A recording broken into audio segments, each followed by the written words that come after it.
안녕하십니까, 시골에서입니다. 요즘 구제역 파문으로 농가들이 아주 어려움을 많이 겪고 있습니다. 우리는 그냥 그런 뉴스를 볼 때마다 돼지 몇십 마리가 도살이 되었구나, 혹은 그 지역의 주민들이 많이 불편하게 있구나, 이렇게 생각을 하지만 실제로 그 돼지를 혹은 소를 키우는 농민들은 그 돼지와 소가 그나마 그분들이 가지고 있는 어떤 소망이자 삶 그 자체이기 때문에, 우리는 흔히 뉴스에서 접하는 것처럼 소돼지를 도살하면 시가로 보상을 하기 때문에 손실이 없지 않겠느냐라고 말하는 것은 사실 어불성설입니다. 이미 구제역이 한번 발생하면 당연년도 그 다음까지도 다시 가축을 사육하는데 제한이 있고, 그러면 농협에 빚을 내서 축사를 만들고 목축업을 하던 농민들은 이제 다시 재기하기가 어려워질 뿐만 아니라 한꺼번에 대량으로 도살한 이후에 다시 새끼를 가져와서 키우고 하는 그런 절차를, 즉 시스템을 갖추기 위해서는 그분들이 겪어야 할 고통과 손실은 이루 말할 수 없는 정도의 규모라고 합니다. 요즘은 시골에서 이제 농 번기가 시작됩니다만은 벼농사도 이제는 벼를 휴경하면 내가 논이 있음에도 불구하고 벼를 농사를 짓지 않으면 정부에서 일정 부분의 보조금을 주겠다라고 얘기할 정도로 지금 벼농사를 짓는 농민들의 상태는 대단히 어렵지만, 제가 일전에 물어보니까 농사를 지으시는 분에게 지금 현재 벼농사를 지으면 쌀을 제대로 팔 판로도 없는데 그래도 원래도 벼농사를 지으실 겁니까? 라고 여쭤보니까, 지금 내가 논을 가지고 있는데 그마저 짓지 않는다면 그나마 내가 먹고 살 살마저 없지 않느냐, 이런 자조적인 말씀을 하시는 것을 보았습니다. 우리가 항상 속해 있는 사회, 속해 있는 집단에서 현재의 내 입장과 위치만 가지고 세상을 바라보지만, 우리가 보이지 않는 곳에 이렇게 어려움을 겪는 분들이 많고, 특히 시골과 농사를 짓는 분들은 우리가 상상하는 것 이상으로 훨씬 어려운 형편에 지금 처해 있습니다. 지금 시골에는 거의 대부분이 60세, 70세 이상의 농민들만 남아서 이분들이 지금 농사를 짓고 있고, 이분들이 마저 없어진다면 이제 우리는 나중에 우리가 먹을 살조차 수입을 하는 상황이 벌어진다면, 그때는 만약에 어느 누군가가 원유를 금수하듯이 식량을 한국에 팔지 않겠다 하면 우리는 그때부터 그 나라에 종속될 수밖에 없는, 소위 말하는 식량의 자주권을 잃어버리는 상황이 올지도 모릅니다. 그래서 우리는 우리 자신의 이해관계를 위해서도 농민을 살려야 하고, 또 그분들의 대부분의 우리의 아버지, 우리의 할아버지들, 그리고 우리들이 농민의 자식이고 땅의 자식이듯이 그분들에게 우리가 베풀 수 있는 것, 돌아볼 수 있는 것, 가능한 한 작은 도움이라도 줄 수 있도록 노력하고 그분들의 아픔을 동참하는 그런 모습을 보이는 것이 도리가 아닌가라는 생각입니다.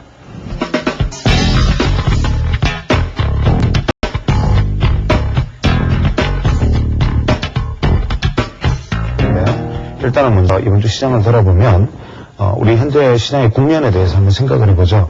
일단 이렇게 와서 우리 이제 940포인트 선까지 상승을 했고, 이렇게 조정을 받아서 약 한 810포인트 선까지 조정을 받았습니다. 이 조정폭이 약 한 25% 정도 수준입니다. 전체 상승폭에. 그 다음에 이것이 다시 반등을 한 것이 오늘 870선, 요게 다시 우리가 이 하락폭에 다시 50%에 해당하는, 50%에 해당하는 반등을 보였고, 이 반등에서 이 50% 선을 넘지를 못하고 다시 하락해서 이렇게 다시 한번 바닥을 확인한 다음 오늘 약 한 860포인트 정도 수준에 와 있습니다.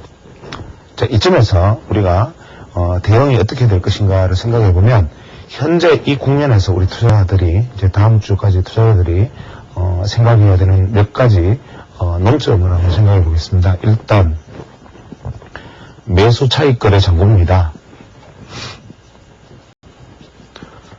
이것이 현재 가장 중요한데, 이 매수 차익 거래 잔고와 두 번째, 여기에서 쌓여있던 이 물량이, 하락 시에 쌓여있던 어떤 물량이 물량 소화의 국면을 거칠 시간이 없었다.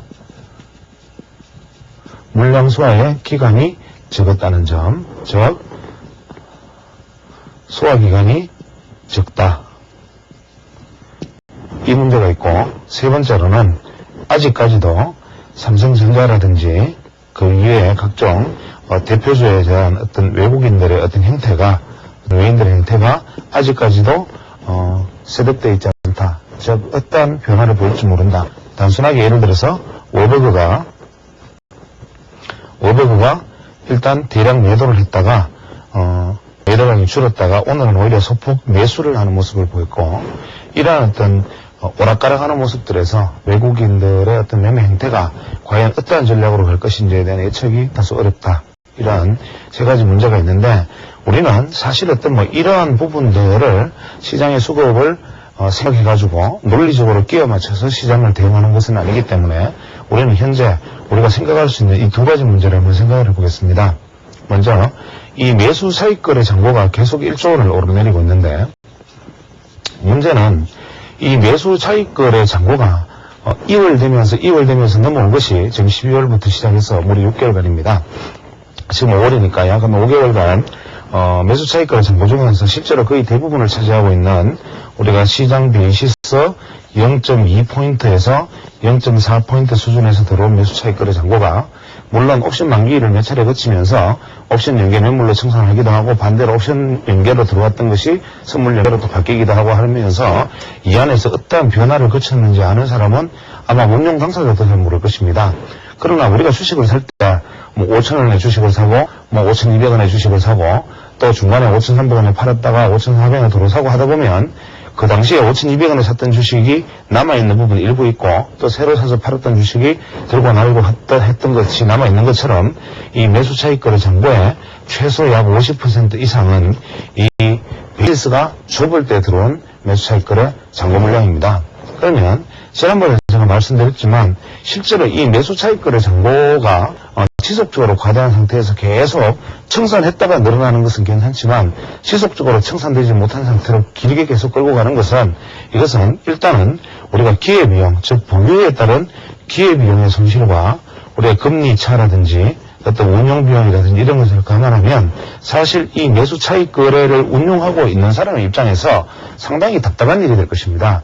즉 매수 차익 거래 잔고, 즉 매수 차익 거래를 시행하는 운용자가 수익을 낼 수 있는 가장 이상적인 상황은 시장 베이시스가 벌어졌다가 축소되었다가 벌어졌다가 축소되었다가 해줘야 이 베이시스가 커졌다가 줄어들었다가 하는 이 변동성의 크기에서 계속적인 수익을 창출해낼 수 있는데, 이 우리가 소위 말하는 시장 베이시스가 계속 0.5포인트에서 0.6포인트 정도 수준으로 계속 이어지고 찬스를 주지 않기 때문에, 최소한 이 0.2포인트 정도에서 들어온 것은 제가 지난번에 그 계산할 때 말씀드렸겠지만, 이것이 지금 수익을 내기 위해서는 최소한 이것이 이제는 마이너스 0.5도 아닌 마이너스 한 0.6 내지 마이너스 0.7 수준으로까지 이 베이시스가 가야 이때 들어온 것이 그나마 손실 보지 않고 수익을 낼 수 있는 어떤 여건이 될 것입니다.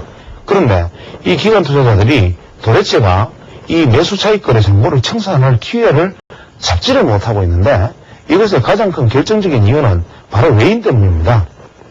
이 외인들은 지금 현재 이 상황을 아주 절묘하게 이용을 하고 있기 때문에 비록 자기 신들이 현물을 팔아서 시장이 빠지더라도 적절한 시점에서 선물을 사서 또 베이시스를 끌어올리고, 시장이 추가악화될 것으로 생각하고 선물이 선제적으로 먼저 내려가서 역베이시스로 가려고 하면 외인이 끌어올리고, 또 선물 베이시스가 더 커지면 이번엔 외인들이 또 선물을 청산하고, 이래서 외인들은 지속적으로 자기 자신이 현물을 팔아나가는 과정 속에서 자기 자신이 매도 단가를 유지하려는 노력을 계속하고 있습니다. 즉 외인이 지금까지 계속적으로 팔아오는 과정 속에서 만약에 선물이 역베이시스가 되어서 시장이 만약에 급락으로 계속 이어져 버리면 이 외국인들이 팔 수 있는 매도 평균 단가도 계속 떨어지겠죠.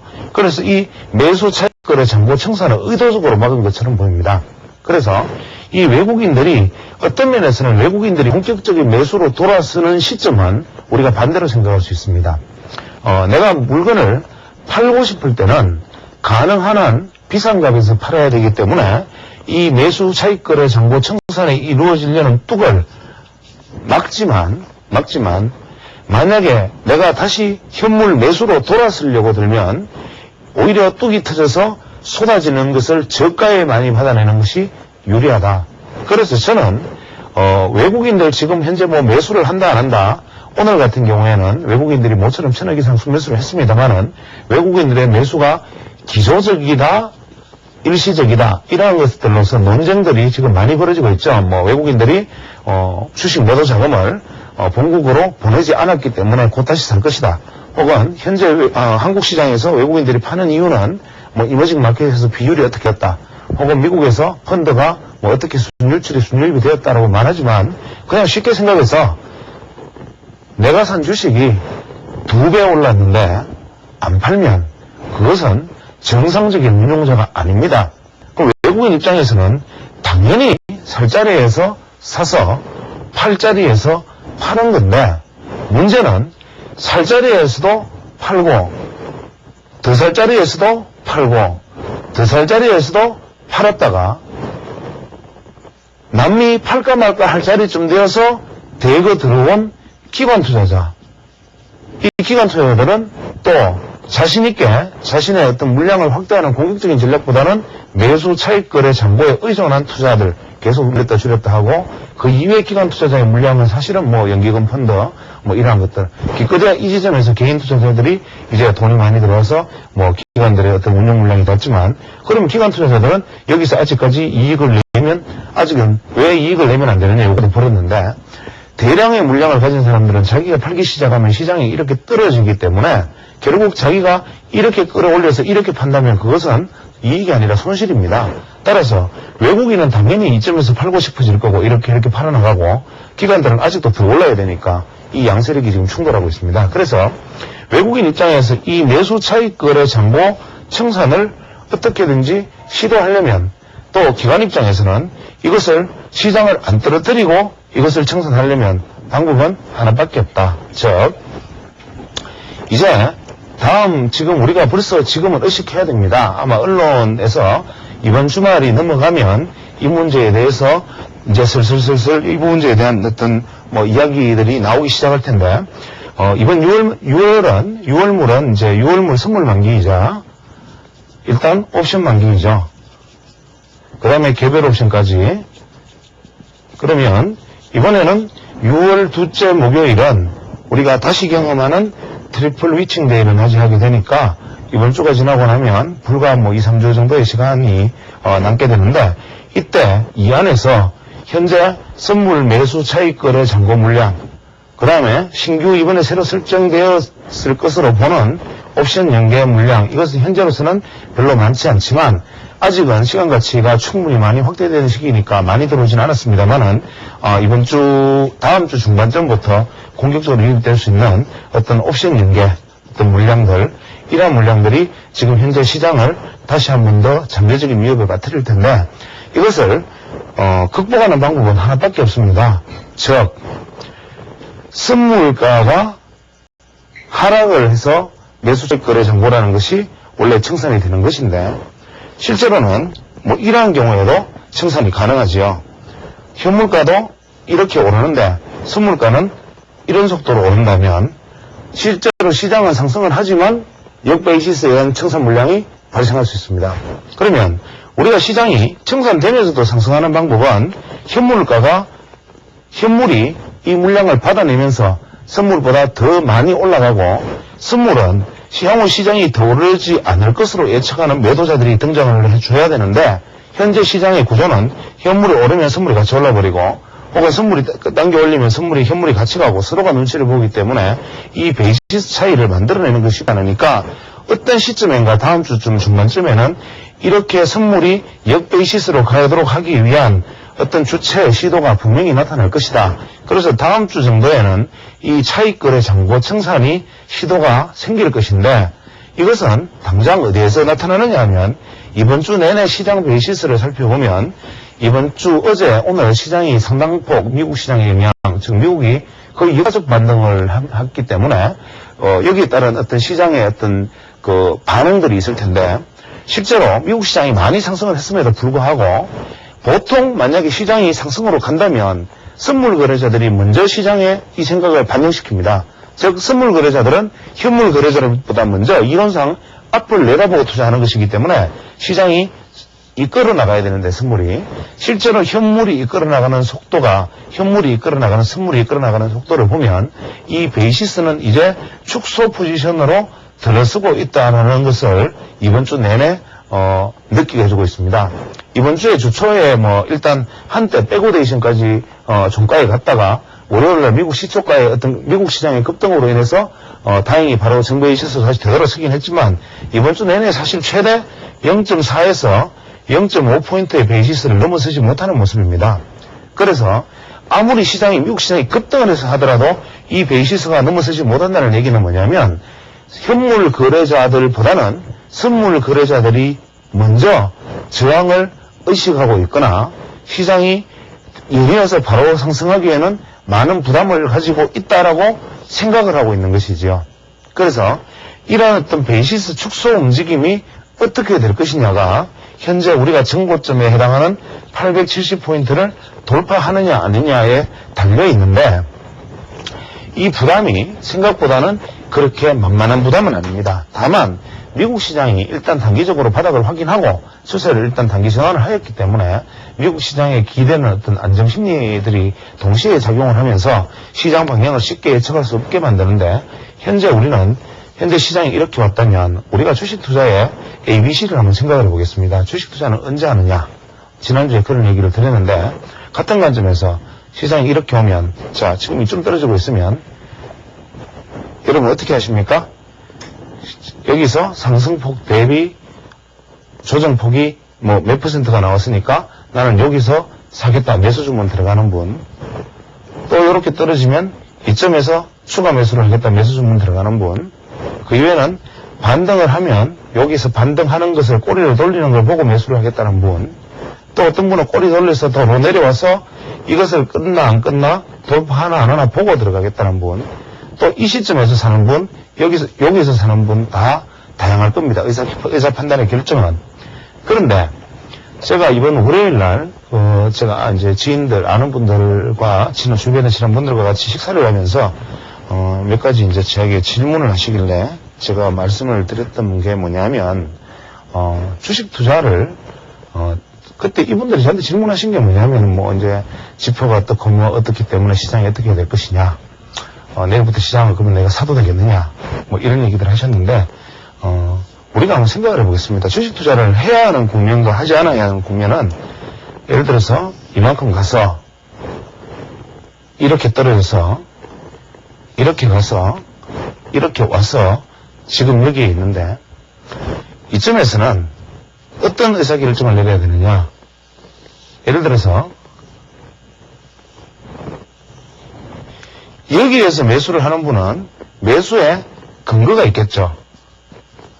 직전 저점을 하회하지 않는 것을 보고 나는 매수를 했다. 이것은 분명한 또렷한 근거가 있고, 여기에서 매수를 하면 이분은 매수의 이유가 없는 분이 됩니다. 왜냐? 직전 고점을 돌파하는 것을 보고 사겠다. 혹은 직전 고점을 돌파하지 못하면 이것이 지지하는지 아닌지를 보고 사겠다. 이것이 의사결정 과정인데 주식이 여기는 진입을 하고 주식 투자를 하는 구간, 샀는데 도로 내려가 버리면 손절할 수 있는 기준선이 있으니까, 또 돌파하는 것을 보고 여기에서 샀으면 다시 만약의 경우에 손절할 수 있는 기준선이 있으니까 이것은 주식 투자를 할 수 있는 포인트가 되는데, 현재 이 지점에서 오늘 예를 들어서 종가가 지금 현재 860포인트인데 오늘 860포인트에서 주식을 매수한 분이 있다. 이분은 주식 투자를 하면 안 되겠죠. 오늘 개인 투자자들이 주식을 많이 매도한 것으로 아는데, 그렇다고 매도한 것은 잘하느냐? 그것도 아니죠. 왜? 이것이 돌파에 실패하는지 안 하는지를 보고 매도를 한다. 왜 이런 얘기를 드리냐면 이것은 지극히 단순한 이야기이지만 사실은 우리가 주식 투자할 때 지켜야 되는 가장 기본적인 원칙에 속합니다. 예를 들어서 지금 보통 이제 제가 기술적 분석에 관련된 강의를 하고 있지만 이 기술적 분석이라는 것에 대해서 한번 깊이 생각을 해보시고 난 다음에 기술적 분석을 공부하거나 행해야 할 것입니다.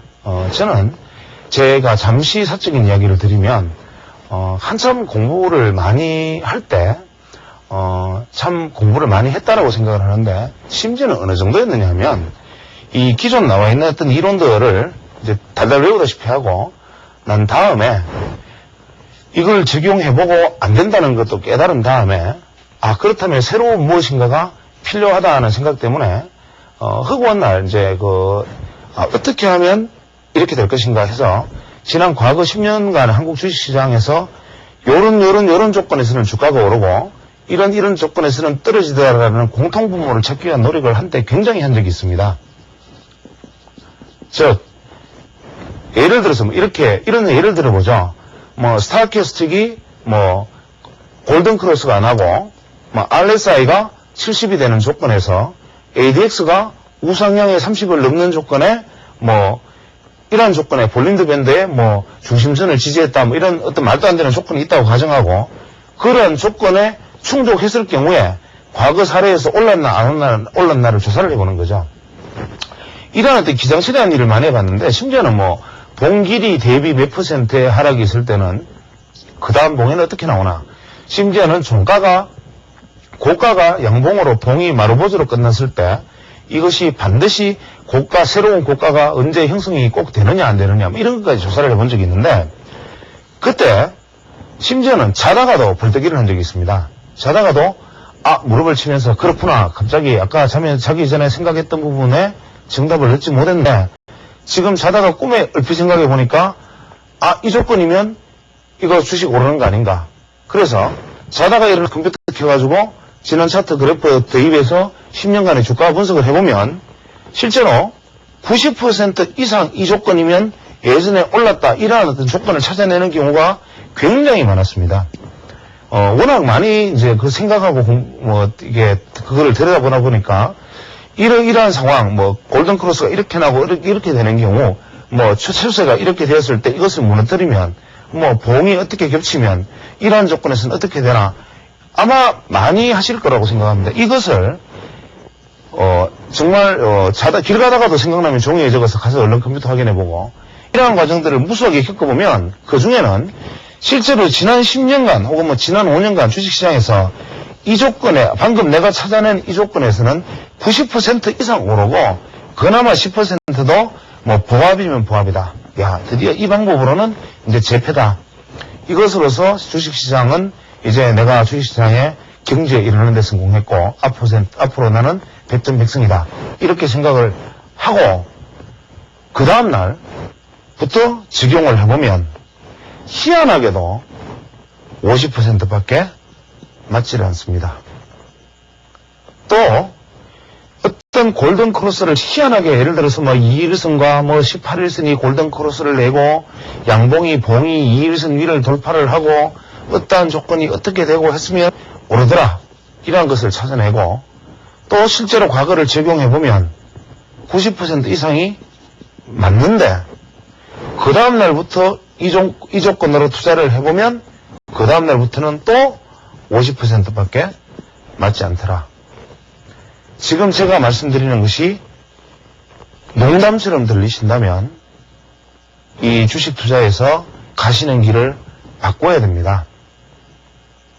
이것은 무슨 얘기냐 하면 감히 저는 오래 해오지는 못했지만 주식이라는 것은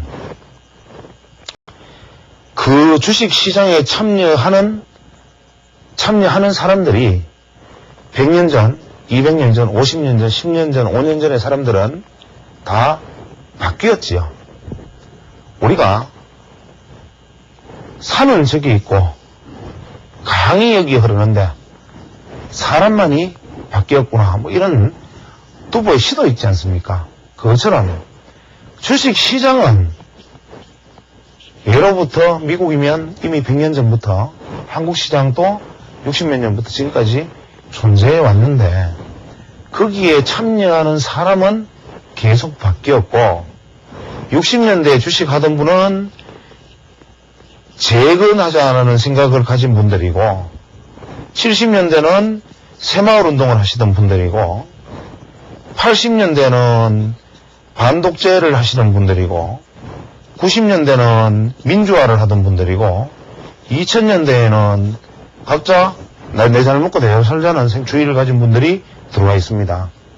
그래서 이 다양한 사람들의 선이 학력이 틀리고 사상이 틀리고 생각이 틀리고 이러한 많은 사람들이 시장에 계속 들고 날고 하는 과정이 바로 주식시장이기 때문에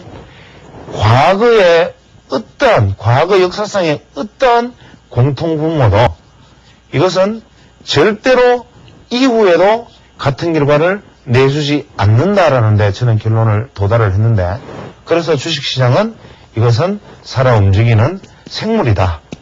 주식은 살아 움직이는 생물이기 때문에 이것이 갈 길을 예측한다는 것은 불가능한 일이고, 주식이 어떠한 방향으로 갈 것을 예측한다는 것은 바로 아메바가 어느 방향으로 움직일지를 우리가 예측하는 것과 같은 것이다는 것을 깨닫고, 이것을 내가 알 수 있다.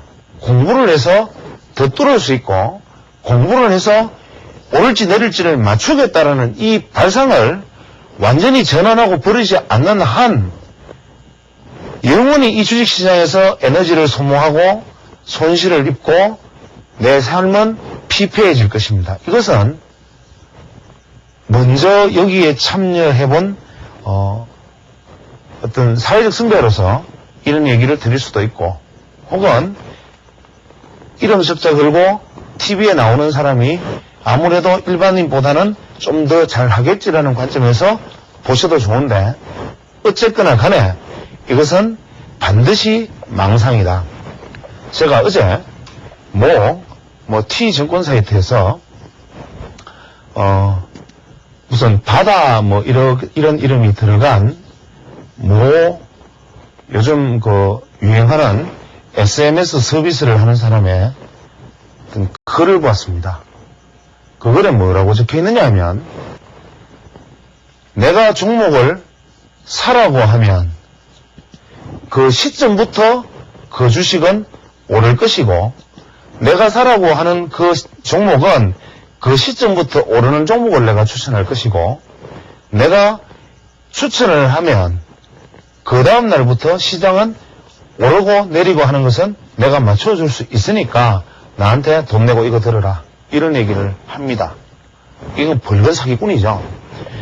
그래서 이러한 어떤 얘기들을 우리는 보면 주식시장에 여러분이 그러면 한번 생각을 해보십시오. 자, 이동평균선 21선. 자, 누구는 이것을 19일선, 누구는 21일선, 누구는 16일선. 좋습니다. 어떠한 선을 끄다 하더라도 예를 들어서 21선이라고 가정을 하지요. 이 21선이 지지를 받느냐, 저항이 되느냐, 21선이 상승 전환하였기 때문에, 혹은 21선이 5일선과 데드크로스가 났기 때문에, 이러한 이유들로 분석이란 이름으로 말해지는 것들. 21선이 뭡니까? 21선. 그냥 20일 동안의 주가의 평균이지요. 20일 동안 주가의 평균이 뭘 어쨌단 말입니까? 그냥 20일 동안의 주가의 평균보다 오늘의 주가가 낮으면 주가가 무조건 떨어집니까? 그러면 5일선, 4일선은 뭡니까? 이게 뭡니까? 그냥 4일간의, 5일간의 주가의 평균일 뿐이죠. 스타캐스틱, RSI, 제가 지난번에 강의를 했죠. 이것들이 뭡니까? 예를 들어서 RSI가 기준선을 돌파해서 페일링이 나서 다시 들면 주가가 무조건 오릅니까? 스타캐스틱이 침체권에 들어가면 그 다음부터는 반등해가지고 반등을 합니까? 사면? 아닙니다. 주식 투자는 이러한 것들, RSI, 스타캐스틱, 소나 모멘텀, 그 외에 볼린저 밴드, 사실은 이런 이야기들을 제가 여기서 강의하고 있지만 이것은 아무것도 아니다. 예를 들어서 제가 고백을 하자면, 저는 내일 예를 들어서 시장에, 오늘 예를 들어서 MBN에서 전화가 왔습니다. 선물 시황을 부탁합니다. 11시 반쯤 전화를 합니다. 내일 시장, 오늘 호주정 시장 오를 것 같고, 어떤 선만 지키면은 더 오를 것 같다. 이런 얘기를 하거나, 어떤 선을 못 지키면 떨어집니다. 이런 얘기를 했다고 가정을 합니다. 이것을 설명을 하면, 이렇게 설명을 합니다. 지금 현재, 보조 지표가, 호전을 보이고 있고, 베이시스는 어떻고, 전저점이 뭐와 뭘 해서 확장형 패턴을 어떻게 만들고 있는 중이고, 그 다음에 추세선에서 무슨 추세선의 상단선을 지지하기 때문에 이것은 상승을 할 것이라고 예측됩니다. 라고 얘기를 하는데, 제가 의사 판단 기준이 이것 때문이냐고 물어보신다면 송구스럽지만 이것은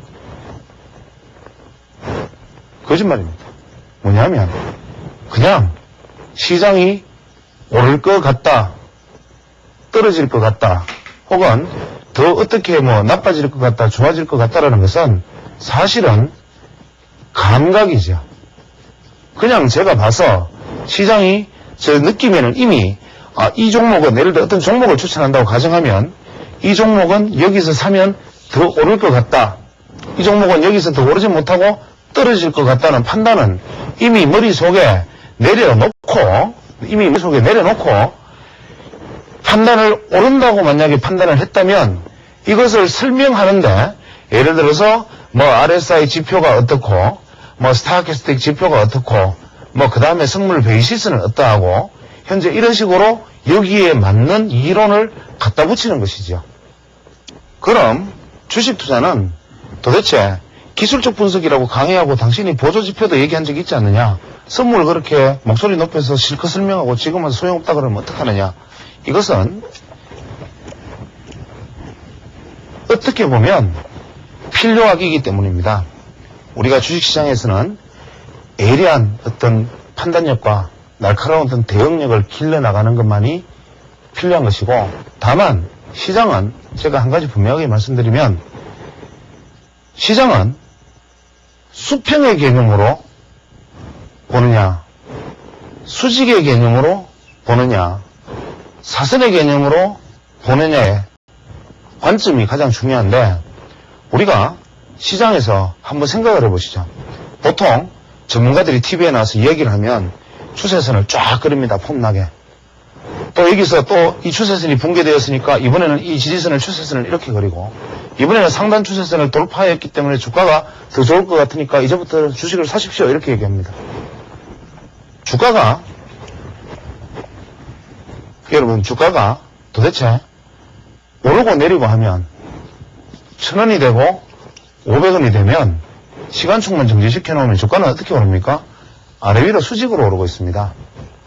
주식은 분명히 수직으로 오르고 내리고 하는 것이지, 주가가 이렇게 오르고 이렇게 내리고 이렇게 오르고 이렇게 내립니까? 아니죠. 주식이 이런 식으로 올랐다 내렸다 하는 것도 아니고, 이렇게 올랐다 내리는 것도 아니고, 이렇게 1,000원, 500원, 700원, 300원, 이렇게 오르내리는 것이죠. 그래서 우리는 주식을 바라볼 때 한눈에서 추세는 이렇게 오르내리는 것을 시간 개념을 가지고 보았을 때 전체적인 어떤 방향성은 이런 것이다 하지, 이것이 이것과 이것을 연결시킨 추세선, 이것과 이것을 연결시킨 추세선의 개념이 아니다는 겁니다. 그래서 우리는 이렇게 오르내리는 주가를 이렇게 흐르는 어떤 시간의 방향에 맞추어서 이렇게 오르는 주가가 더 이상 등락을 하지 않고 가만히 있으면 시간이 흐를 때 이 주식은 이렇게 움직일 것이고, 이렇게 움직이는 과정에서 시간이 흐르면 이렇게 오거나 이렇게 가는 것 뿐이지, 이것이 이렇게 추세선을 끊어서 이탈했다 아니다, 이게 어떻게 했다는 얘기겠습니까? 이것은 다 그저 말하기 위한 거리에 지나지 않는 것입니다. 따라서 주식은 이야기가 샜지만 다음 주 대응은 어떻게 하느냐, 이겁니다.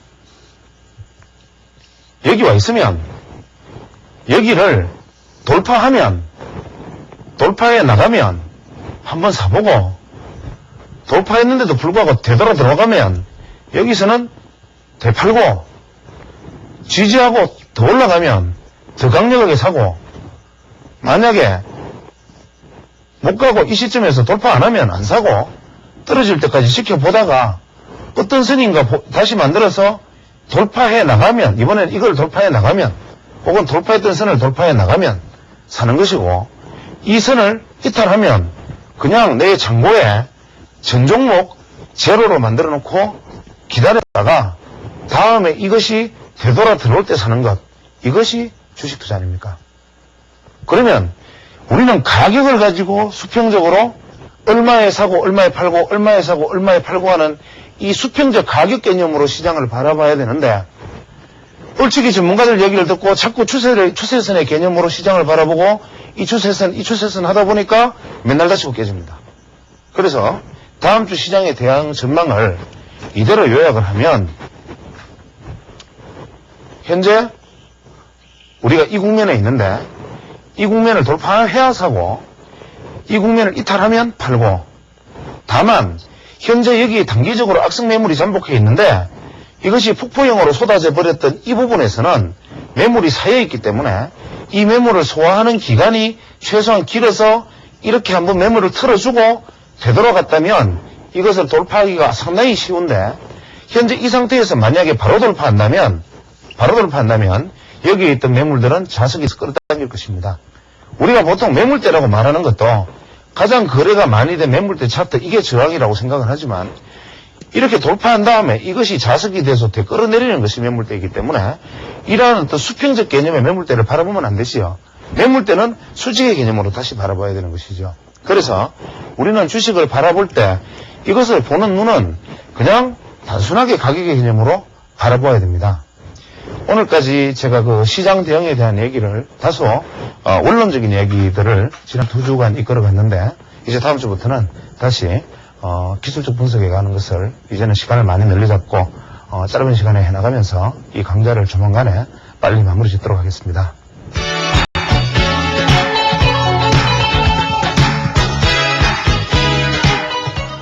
저는 아시다시피 이제 직업이 의사입니다. 보통 이제 의사라는 직업을 가진 사람은 평생을 걸쳐서 한 3번 정도는 아주 가슴에 물어두는 일을 경험하게 된다고 합니다.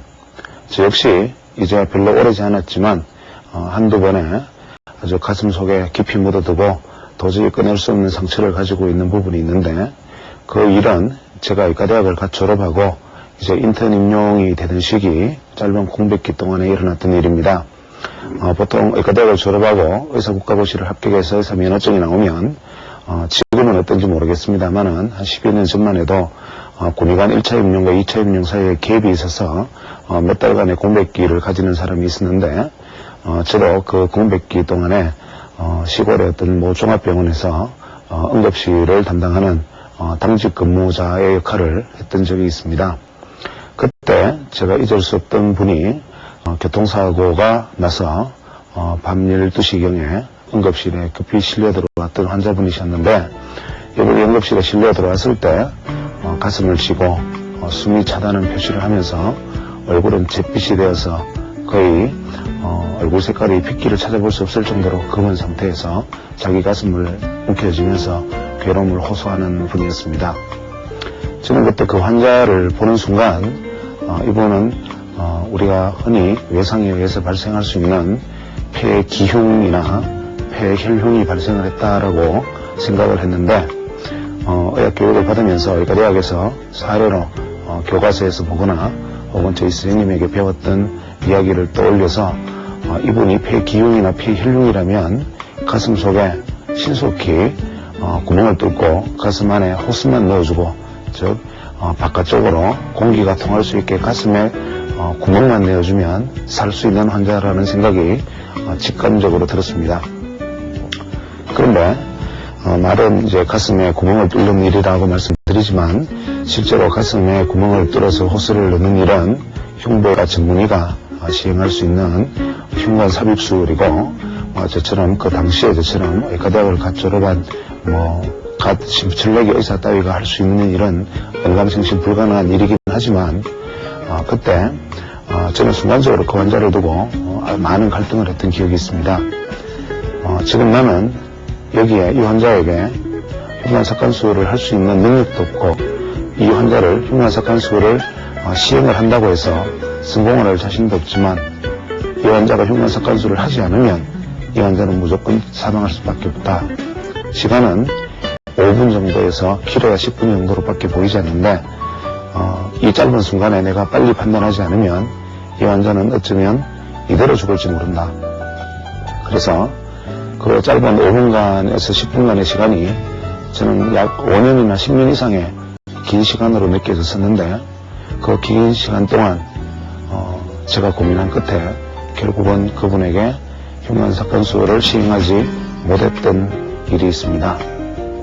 그때 제 머릿속에는 어떤 생각이 있었느냐 하면 한 마리의 천사와 한 마리의 악마가, 한 사람의 천사와 한 마리의 악마가 제 머릿속에서 싸우면서 천사의 목소리는 너는 비록 신출나기 의사이고 네가 해본 적도 없고 할 줄도 모르는 일이지만 교과서에서 배운 대로 사람의 생명을 살리기 위해서는 그것이 내가 할 수 있는 일이든 어떤 간에 어차피 두면은 그냥 사망하는 환자이니까 시행을 하는 것이 옳다라고 설득하는 천사의 목소리와, 만약에 이 환자에게 흉관삭간수를 시행을 하려고 시도를 하다가 이 환자가 사망을 하면 자네가 흉관삭간수를 하다가 환자가 죽은 일이 되니 그것은 의료사고가 되고 이 환자를 살릴지 못 살릴지도 모르는 상황에서 너는 가운을 입은 지 몇 달 되지도 않아서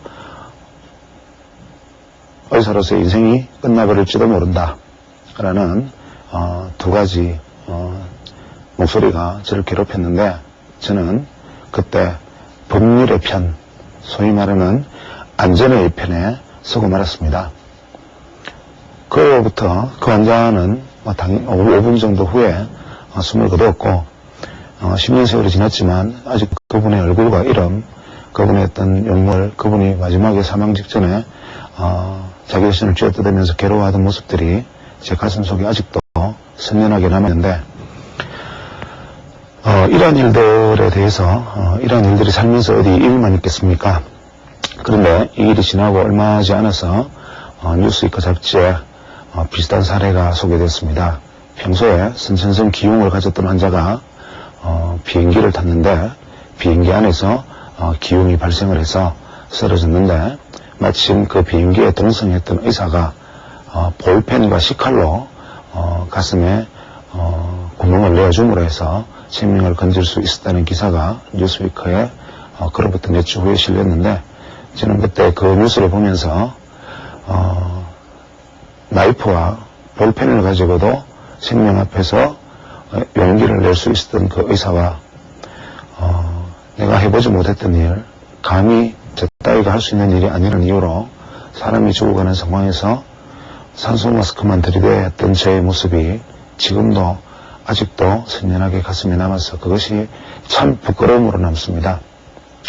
그래서 그때부터 저는 생각을 하기를 용기와 만용이라는 부분에 대해서 항상 제 사적인 얘기지만 많은 생각을 하고, 그 부분에 대해서는 진정하게 용기를 내야 할 때 용기를 내지 못하는 것은 차라리 만용을 부리는 것만 못하다라는 것을 제 작은 좌우명으로 삼고 살았습니다만은 이번에 이 방송을 통해서 여러 어떤 불특정 타켓을 겨냥하고 여러 가지 별로 기분 좋은 소리는 아닌 여러 가지 마음이 심기가 듣는 이에 따라서는, 그 대상에 따라서는 심기가 불편할 수도 있는 얘기들을 많이 했던 것으로 알고 있습니다.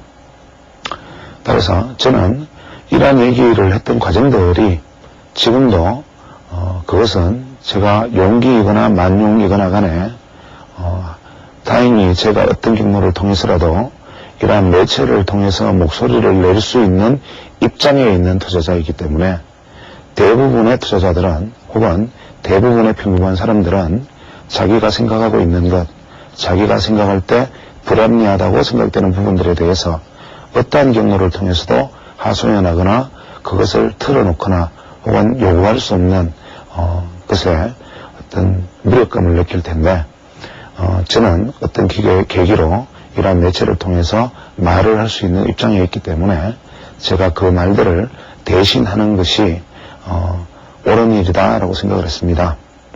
그런데 이러한 일들이 이제 꽤 오랫동안 횟수로는 2년에 걸쳐 있고 기간으로도 만 6개월 이상이 진행되면서 저로서도 나름대로 말씀드리기 힘든 고충들이 많았다라는 표현을 대신할 수밖에 없는데, 이러한 것들을 경험하면서도 가능하면 많은 개인 투자자들이 하고 싶은 말, 하소연하고 싶은 말들을 공론화하는데 일조를 하고, 비록 그것이 제 하나만의 생각일지는 모르지만 그래도 누군가는 부당하다고 생각하는 부분들을 공론화해서 그것을 한번 무대 위에 올려놓고 그 이야기를 가지고 다 같이 생각하면 다시는 그러한 일들이 생기지 않게끔 하는데 눈꼽만큼의 기여라도 하지 않을까라는 생각을 하고 있었는데 이러한 일들조차 제가 심정적으로 혹은 감정적으로 이어나가기가 어려울 정도로 여러 가지 나름대로는 어려움이 있었습니다. 따라서 이제 다음 주부터는 일단은 원래 이 방송의 목적인 다시금 기술적 분석, 즉 작품 분석에 관한 이야기를 중심으로 시간을 늘리고 이 정식 칼럼 코너를 없애거나 혹은 짧은 한마디 그냥 평론 정도로 바꿀 생각입니다. 그러나 다만 제가 이 자리에서 한 가지 대단히 유감스럽게 생각하는 것은 보통 우리가 어떤 사람의 어떤 생각이나 여론이나 대중의 생각을 조작하는 행위는 사실 커다란 범죄 행위임에도 불구하고 그러한 범죄 행위를 너무나 가볍게 생각하고 스승치 않는 사람들이 있습니다. 예를 들자면 일반적으로 우리가 흔히 보는 인터넷 사이트 이런 것에서는 이제는 흔히 누구나 다 아는 용어가 되었습니다만은 알바라는 것을 동원해서 자기들 안에서 자화자찬하는 글을 올리고 그 글을 읽는 사람들로 하여금 흥분 상태로 몰아넣거나 판단을 오도하게 하는 일들을 태연자약하게 자행을 하고 심지어는 각 어떤 정권사 사이트 혹은 각 인터넷 사이트 그 언론사 여러 곳에서까지 이러한 어떤 불특정한 어떤 의도를 가지고 많은 글을 쓰고 또 메일을 보내고 이러한 사람들이 존재하고 있습니다. 이런 것들은 일견 보기에는 가볍게 넘길 수도 있는 일이긴 하나 우리가 보통 인터넷 매체라는 것은 자유롭고 규제가 없다는 측면에서 이러한 조직적인 어떤 의견들이나 조직적인 행위들이 대중이 가지고 있는 평균으로 받아들여진다는 것 혹은 어떤 여론의 어떤 방향을 조작하거나 문구를 돌림으로 해서 이러한 것들이 다른 사람의 판단에 정확한 어떤 나쁜 판단에 영향을 미친다는 것. 예를 들어서 SNS 700 서비스 700 서비스를 하는 어떤 사람이 인터넷 게시판에 누구누구가 참 잘 맞추더라. 나는 그 사람에게 회비를 좀 내고 회원가입을 했더니만 수익률이 500%나 되더라. 이런 얘기를 했다고 가정을 하고 또 누군가가 누구누구님 지금 누구누구님은 어디에 가서 얼마나 어떤 돈을 내면 그 훌륭한 의견을 제가 들을 수 있겠습니까? 라는 질문을 던지고 그 다음에 다른 사람이 어디 인터넷 사이트나 어디 전화를 하면 이분의 아주 고명하신 어떤 의견을 들을 수 있다. 이런 식의 장난을 친다든지 이러한 일들이 너무나 관행화되어 있습니다. 심지어는 감히 저희들이 이제 냄새조차 맡기 싫어하는 어떤 정치판 같은 곳 혹은 정치 얘기들까지도 이러한 어떤 여론 조작이 횡행하고 있기 때문에 우리는 이런 여론 조작의 시대에서 자신의 어떤 판단과 자신의 어떤 생각이 흔들림 없이 내 자신의 어떤 주관을 가지고 산다는 것이 참으로 어려운 시대구나라는 생각을 하게 됩니다. 그러나 이러한 것까지는 또 그냥 넘어갈 수 있다 손치더라도 만약에 어떤 보이지 않는 손이 여러 가지 어떤 다양한 작용을 한다든지 여러 가지 방법을 통해서 어떤 특정인을 대해서 압박을 가한다든지 하는 일들을 한다면 이것은 자기의 의견과 반대되는 사람에게 대해서는 폭력을 행사하는 것과 다름이 없는 행위가 될 수도 있습니다. 따라서 제가 지금 이 자리에서 말씀을 드리는 것은 이러한 우리가 보통 사회를 살면서 사회가 공통적으로 가져야 할 만한 어떤 공통선이라는 것이 결국 그 사회를 지탱하는 힘이라고 생각한다면 그러한 어떤 공통선에 배치되는 행위들은 서로가 피하면서 이 사회를 함께 사는 사회로 이끌어 나가는 것만이 우리가 다 함께 서로가 서로에게 작은 것을 나누고 해로운 것을 비켜가면서 우리가 사회가 함께 발전해 나가는 길이 아닐까 생각합니다. 그래서 저도 아직 감히 40도 되지 않은 어린 나이에 감히 이 방송을 시청하는 저보다 훨씬 연배가 많으신 분들 앞에서 이러한 것은 잘됐다, 잘못되었다, 감노하라, 변호하라라는 아주 버릇없는 말씀을 드린 적도 많고 또 저 혼자의 어떤 독선적인 생각으로 어떠한 부분에 대해서 가치 판단을 감히 시도해 보기도 하고 이러한 일들을 많이 했습니다만은 이러한 부분에 있어서 제 잘못을 100번 인정한다 하더라도 이러한 정시 칼럼이라는 형태의 프로그램마저 그냥 편하게 이끌어 나갈 수 없다면 이것은 결코 바람직하거나 건전한 일은 아닐 것이라고 생각합니다. 감사합니다.